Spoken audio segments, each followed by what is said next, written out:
the little lantern keeper. Would you like to hear a story, young one?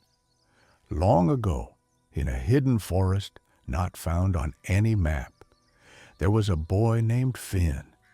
He wasn't a warrior, nor a prince, nor a wizard. No, Finn was something much quieter, but just as important.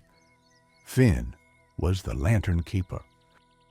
Every evening, just as the sun dipped behind the hills, Finn would walk through the forest with his little cart.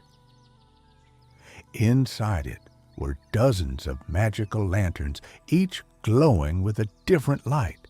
Soft blues, warm oranges, golden yellows, and even silver sparkles. You see, these lanterns weren't just for light. Each one held a forgotten dream, a kind memory, or a wish someone once made under the stars. One night, as Finn lit the lanterns, he noticed one was missing. It was the smallest lantern, no bigger than his hand, and it glowed with the gentlest, quietest light of all. "Where could it be?" he whispered. He searched the cart, the path, the clearing. Nothing. So, lantern in hand, Finn walked deeper into the woods than he'd ever dared to go. The forest was dark, but not frightening.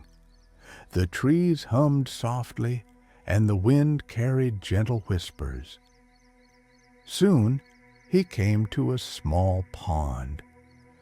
There, floating in the water like a lily, was the missing lantern. But it wasn't glowing. Finn leaned closer. The lantern looked tired. "Why are you here?" he asked. And to his surprise, the lantern answered in the softest voice, "I've lost my light." Finn sat beside the pond and thought. Then he asked, "What was your light made from?" The lantern whispered, "From kindness, from someone's quiet hope." But they forgot. They stopped believing, so the light faded. Finn closed his eyes and remembered his own hopes, the small, quiet ones he didn't tell anyone about. He thought about how much he wanted to help, to bring light to those who felt alone in the dark.